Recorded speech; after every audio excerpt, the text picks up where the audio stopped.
Assalamu alaikum students. How are you? I hope you are fine.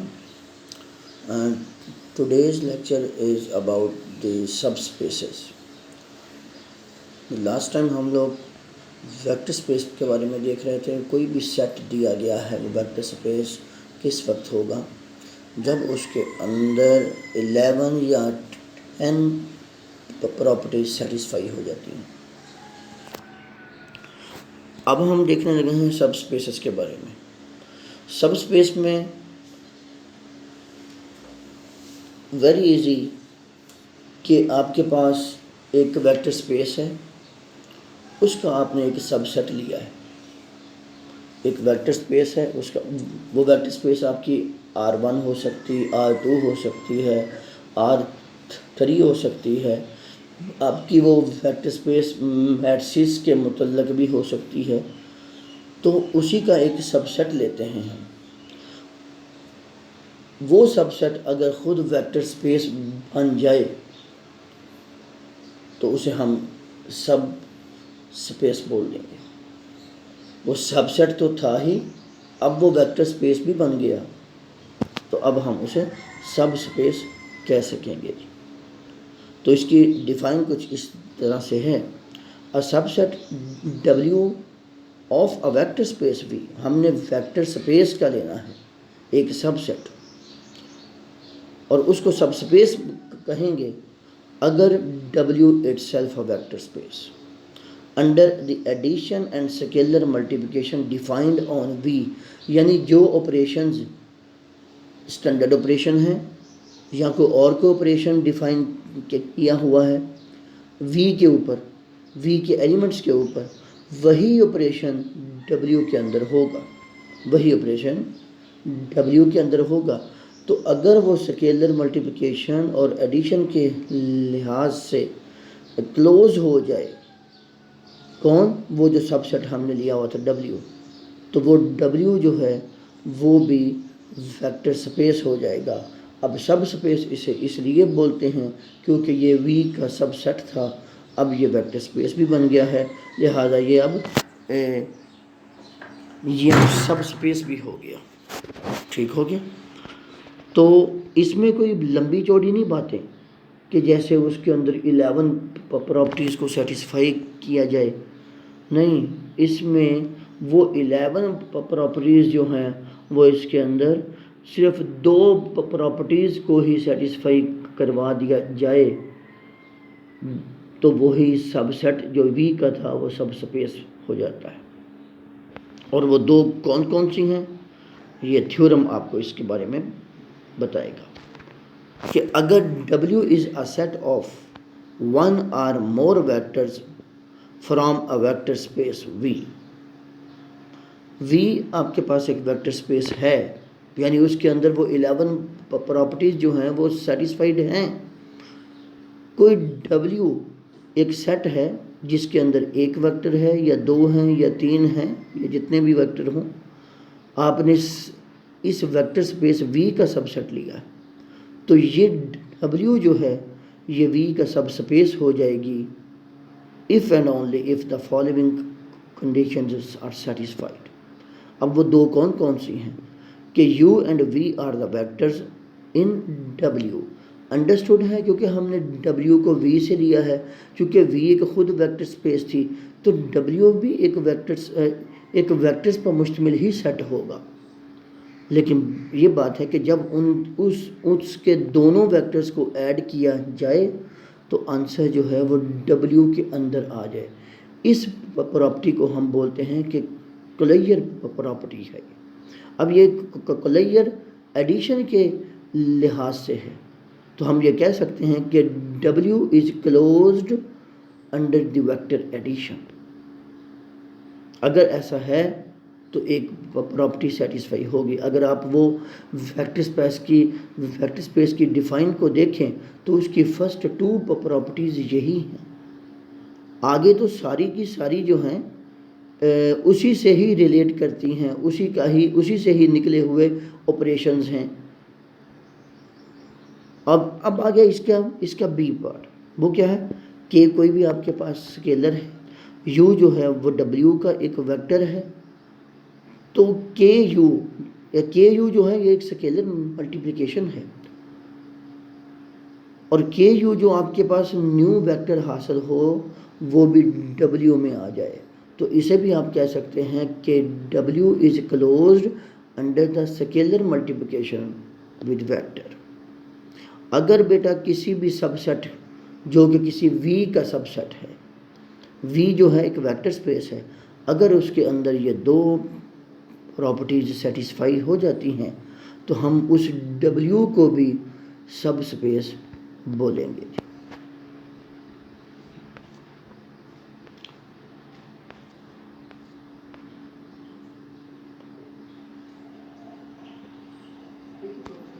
A set W of one or more vector from a vector is said to be closed under addition if condition A in the theorem holds, and closed under scalar multiplication if condition B holds।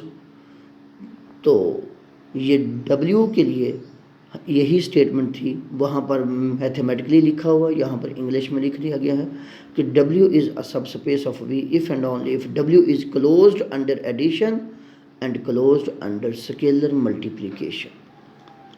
ठीक है, ये बात MCQs के लिए भी आप लोग याद रख सकते हैं। एग्जाम्पल्स ऑफ सब स्पेस ले लेते हैं कि R3 जो है उसमें आपको पता है कि 3 एक्सेस होते हैं, x, y, z, या x1, x2, x3। तो जो प्लेन होता है आपको पता है कि प्लेन में 2 एक्सेस होते हैं, एक्स वाई ले लें, वाई जेड ले लें, या जेड एक्स ले लें। अगर आपने उनके नेम जो हैं एक्स वाई जी रखे हुए हैं, अगर आपने उनके name capital x1, x2 and x3 रखे हुए हैं, तो उसके लिहाज से कोई से 2 एक्सेस पर मुश्तमिल जो आपके पास सरफस होगी वो सरफस प्लेन सरफस हो। तो ये जो प्लेन है वो कहता है कि ऐसा प्लेन जो ओरिजिन से गुज़र रहा हो। इसकी मिसाल मैं यूँ देता हूँ, जैसे एक्स वाई जी आपके पास राइट हैंड, अगर आप राइट हैंड या आप लेफ़्ट हैंड की फर्स्ट 2 फिंगर्स और अंगूठा जो है, अगर आप इसको यूँ रखें, मैं आपके सामने कई बार उसकी फिगर बनाता हूँ उसको, तो ये आपकी कोई से 2 जो लाइंस हैं, कोई से 2 फिंगर्स या एक फिंगर एक थंब आपका ये प्लेन बनाता है और ये ओरिजिन से गुजरता है, और इसकी शक्ल ऐसी हो जाती है जैसे एक्स वाई जी आपको दिखाया जाता है स्पेस में। तो एक्स वाई ये भी एक प्लेन है जो ओरिजिन से गुजर रहा है, वाई जी ये भी एक प्लेन है जो ओरिजिन से गुजर रहा है, जी एक्स ये भी एक प्लेन है जो ओरिजिन से गुजर रहा है। तो ये जो प्लेन हैं ये R3 के अंदर से ही आए हैं, तो हम इनको सब स्पेस बोल सकते हैं। तो forms a subspace of R3। ऐसे ही वो कहता है कि W be any plane through the origin, और U और V आप उसके 2 कोई से वेक्टर्स ले लें, लेकिन other than zero vector, zero नहीं वेक्टर आपने लेना, ज़ीरो के अलावा आप और को वेक्टर देखें। तो U प्लस V जो है, जिस वक्त आप 2 वेक्टर्स को ऐड करेंगे वो लाजमी W के अंदर ही आ जाएगा, क्योंकि 2 वेक्टर आपको याद होगा कि जब R2 में वेक्टर होता है उसके 2 ही कंपोनेंट होते हैं, I और J। तो एक दूसरा वेक्टर है उसके भी I J हैं, I में ऐड हो जाएगा, J J में ऐड हो जाएगा। तो again you have the vector in 2 dimensional, in ith component and jth component. तो इसका ये मतलब होता है कोई से 2 वेक्टर्स की जब आप एडिशन करेंगे again you lie in R2। और इसी अंदाज से वो कहता है कि स्केलर मल्टीप्लिकेशन है, कोई स्केलर है जो कि हाँ 0 आपने स्केलर ले लिया, आप U जो वेक्टर है आपका R2 का, आप उसके अंदर उसका मल्टीप्लाई करेंगे तो again you have the vector. तो हम ये कह सकते हैं कि एडिशन एंड स्केलर मल्टीप्लिकेशन जो है वो सेटिस्फाई हो चुकी है, यानी हम ये कह सकते हैं कि W क्लोज हो चुका है under addition and scalar multiplication, so it is the subspace of R3। एक और एग्जांपल है आपके पास,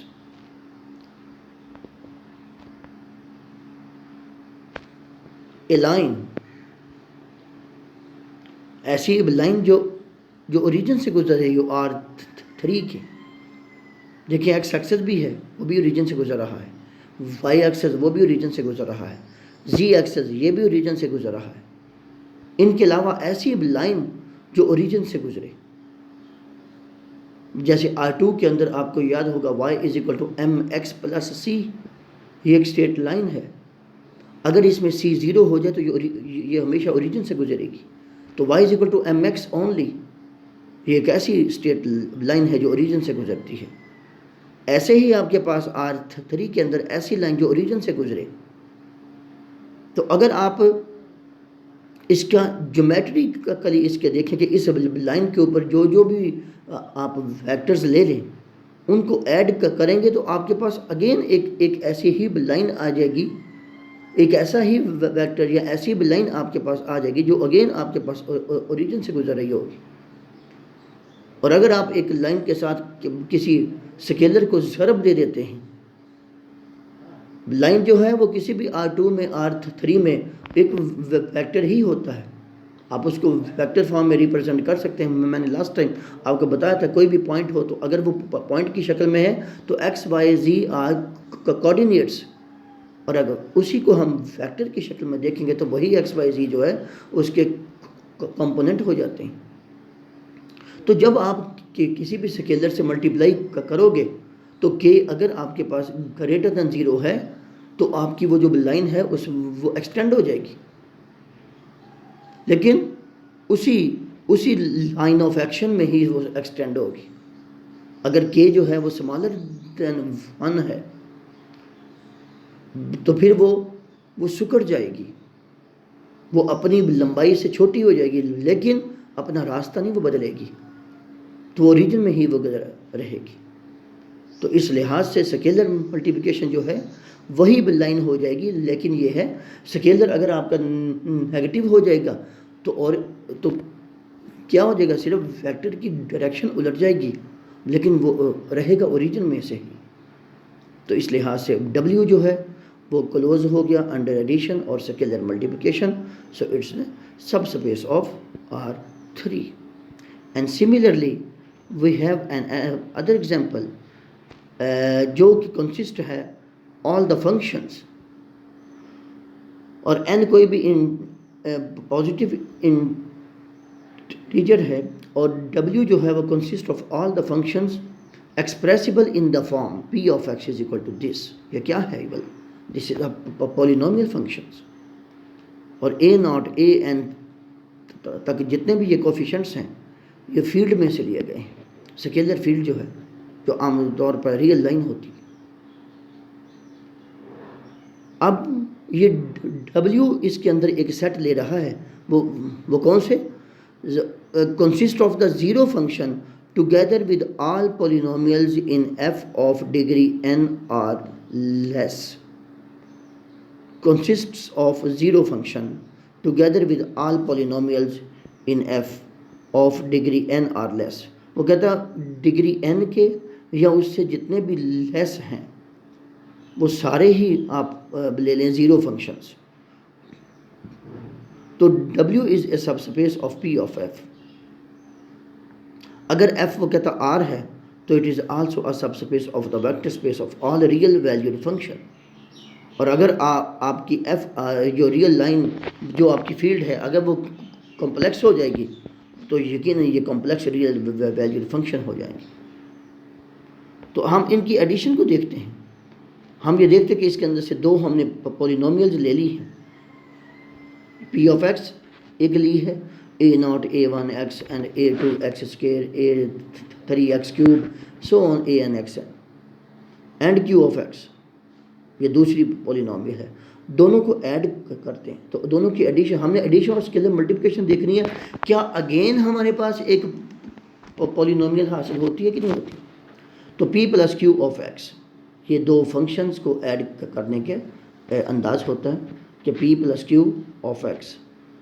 तो क्या आ रहा है कि p of x + q of x, तो पी ऑफ एक्स और क्यू ऑफ एक्स को एडिशन में लिख दो, तो उसका फर्स्ट जो है यानी कांस्टेंट कांस्टेंट में ऐड, यानी आपने छोटी क्लास में ये पढ़ा हुआ कि अलाइक टर्म्स जो होती हैं अलाइक वो आपस में ऐड हो जाती हैं। तो एक्स वाली एक्स में ऐड हो जाएगी, एक्स स्केयर वाली एक्स एन वाली एक्स एन में ऐड हो जाएंगी। अब ये ए नॉट और बी नॉट ये क्या चीज़ है? These are the scalars, these are real numbers, you have again a real number when you add two real numbers. यहाँ a naught b naught add हो रहे हैं तो आपके पास एक नया रियल नंबर आ जाएगा। A1 प्लस B1 ये ऐड हो रहे हैं, नया एक रियल नंबर आ जाएगा। तो कोफिशिएंट्स तो अगेन रियल हैं और शक्ल भी उसकी x, x square, x and so on, x n तक है। लिहाजा एडिशन ने हमें दोबारा एक पॉलिनोमियल दे दिया। स्केलर में मल्टीप्लिकेशन में देखते हैं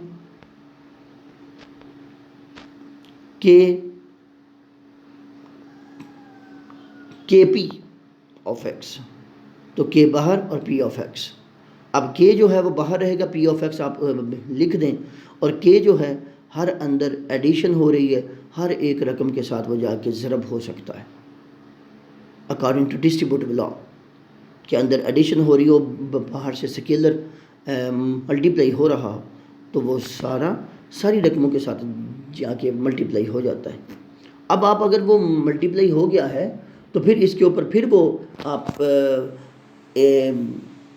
प्रॉपर्टी लगाएंगे, वो स्केलर्स वाली आपने देखी होगी, वो 8 या 9 प्रॉपर्टी है। तो उसके लिहाज से के ए नॉट, के ए वन, के ए टू एंड सो ऑन, ये सारे जो हैं इसके कोफिशिएंट्स हो जाएंगे। तो यूँ again we have a polynomial. तो एडिशन एंड स्केलर मल्टीप्लिकेशन जो है वो क्लोज हो चुकी है। तो हम ये कह सकते हैं कि ये W जो है वो वेक्टर स्पेस है and it is denoted by P N of F. Of F का मतलब ये होता है कि इसके जो कोफिशिएंट हैं वो इस फील्ड से लिए गए हैं। ये फील्ड रियल भी हो सकती है, ये कॉम्प्लेक्स भी हो सकती है, और n जो है ये उसका ऑर्डर होगा। जी बेटा, एक और एग्जांपल आपके पास है कि AT this is the transpose of the matrix of M cross N। तो जिस वक्त आप ये AT of N M cross N matrix A is the N cross M matrix, आपको पता है कि मैट्रिक्स का जब ट्रांसपोज लेता है तो उसके ऑर्डर जो है वो चेंज हो जाता है। Is obtained from A by interchanging rows and columns. A symmetric matrix is a square matrix A, AT is equal to A। आपको पता है कि उसका जब ट्रांसपोज लेते हैं वो अपने ही इक्वल आ जाए तो हम वो सिमेट्रिक मैट्रिक्स कहते हैं। तो वो कहते हैं तमाम set of all symmetric matrices N cross N इसलिए लिखा गया क्योंकि ये एक स्क्वायर मैट्रिक्स होता है, नंबर ऑफ रोज और नंबर ऑफ कॉलम्स इक्वल होते हैं, ये भी एक सब स्पेस है। तो आप सिमेट्रिक मैट्रिसेस को लेकर इसको साबित कर सकते हैं, सिर्फ आपने उनकी एडिशन और स्केलर मल्टीप्लिकेशन करनी होती है। अगर ये दोनों सेट्स यानी क्या करेंगे, आप दो सिमेट्रिक मैट्रिक्स खुद लेंगे कि लो जी मैं इस सेट में से एक दो सिमेट्रिक मैट्रिसेस में ले रहा हूँ, आपको ये जस्टिफाई हुआ हो कि ये सिमेट्रिक मैट्रिसेस हैं। आपको पता है कि सिमेट्रिक मैट्रिसेस को कैसे लिया जाता है।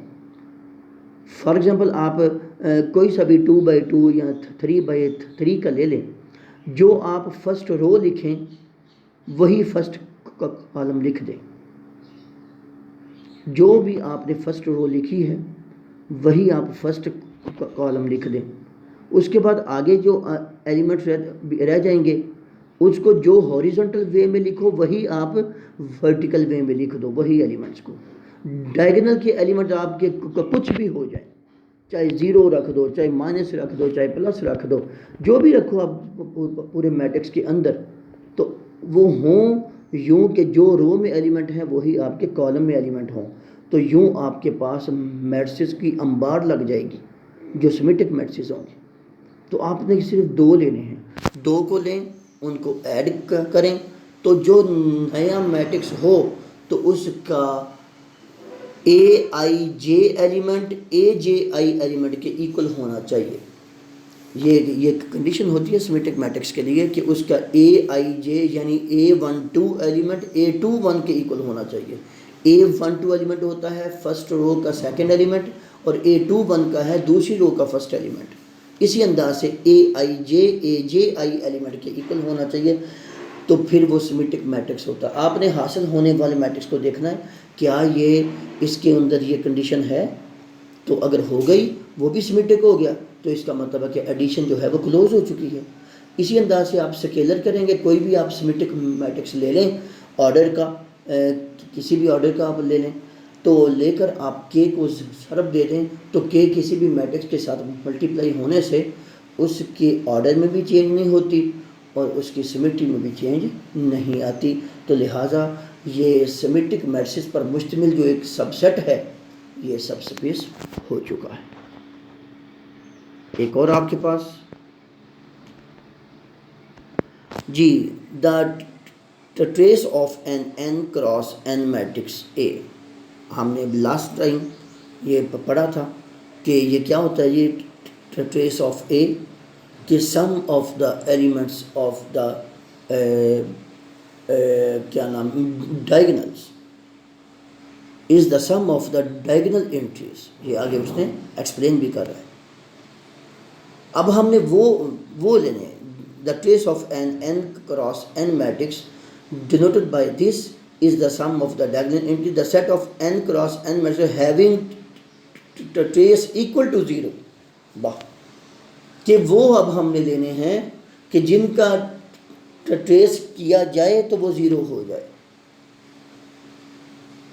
ठीक है, वो भी कहता सब स्पेस होती है, वो भी सब स्पेस है।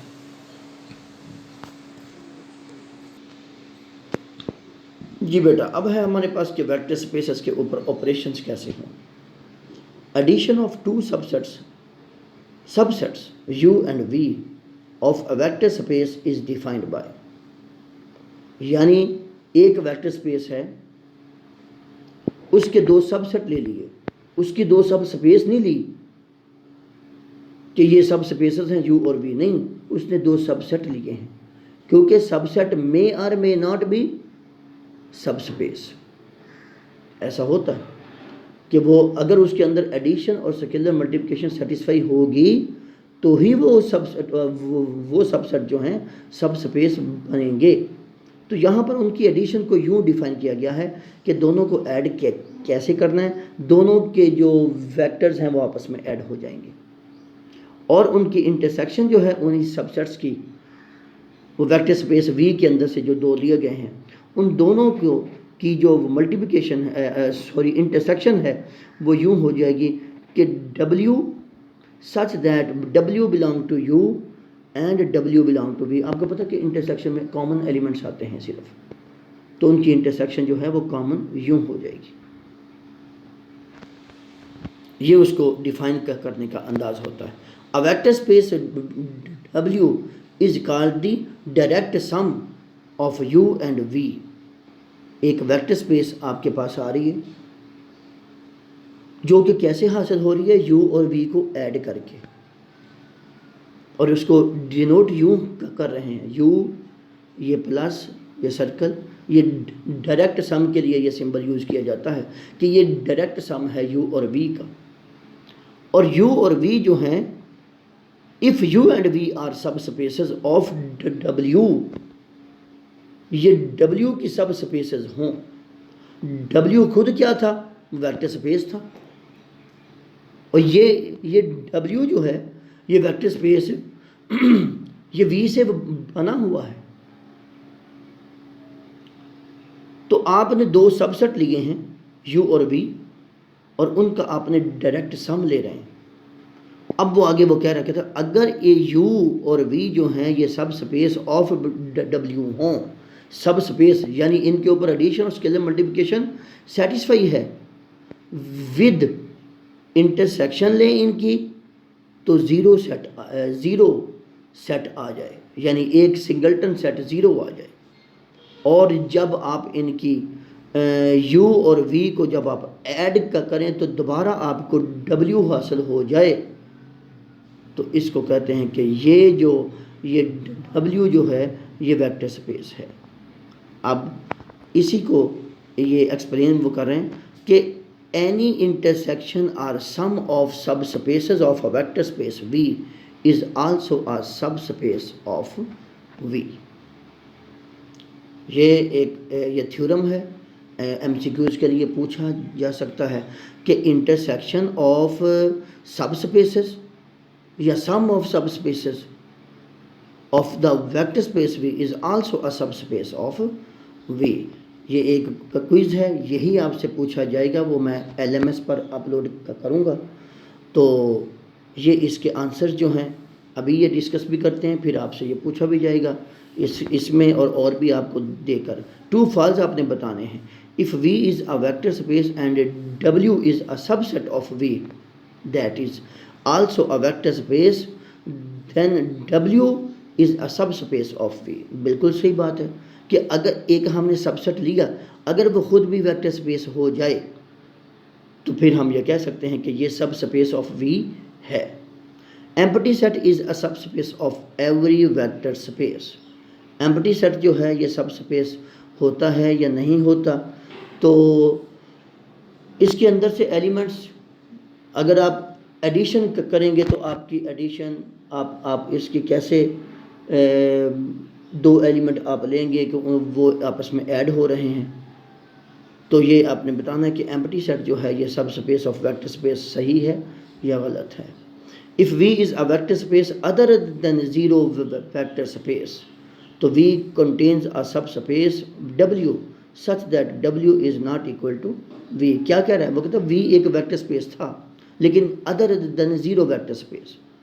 तो V अगर एक सब स्पेस को कंटेन्स करे W को, तो सच दैट कि W is not equal to V। W जो है वो अपने ही V के इक्वल नहीं होती। अगर वो V अगर खुद सबसेट है, अगर आपने ये W जो है वो V के इक्वल ही लिया हुआ तो फिर तो इक्वल हो सकती है, अदरवाइज़ आपने उसका एक सब सेट लिया हुआ है। तो सबसेट आपको पता है कि every set is a subset of itself, तो हर सेट अपने ही इक्वल भी होता है। तो W is not equal to V उस वक्त होगा कि जिस वक्त W is the proper subset of V होगा और वो सब स्पेस हो जाए, तो फिर हम ये कह सकते हैं कि W सब स्पेस तो हो गई है लेकिन ये V के इक्वल नहीं है। Intersection of any two subsets of V is a subspace of V। Intersection of any two subsets of V, नहीं ये बात नहीं होती। सब स्पेस ऑफ V जो होती है ना, इंटरसेक्शन जो होती है, ठीक है, वो आपके पास सब स्पेस ऑफ V हो सकती है, क्योंकि सबसेट जो होते हैं और वो पहले सब स्पेस हों तो फिर उनकी इंटरसेक्शन जो होती है तो फिर हम उसे कह सकते हैं a union of the sub space of a vector space V is a subspace of V। तो यूनियन में जिस वक्त आप दोनों को इकट्ठा कर जाते हैं तो वो यकीनन सब स्पेस हो सकती है। तो ये ट्रू फॉल्स को आपने फाइंड भी करना है, सर्च करना है कि ये सही हैं गलत क्या है। तो इंशाल्लाह इसी में ही आपका क्विज़ होगा। तो इंशाल्लाह अब हम अगला लेक्चर जो है वो देखेंगे linear combinations of vector space and system of linear equations।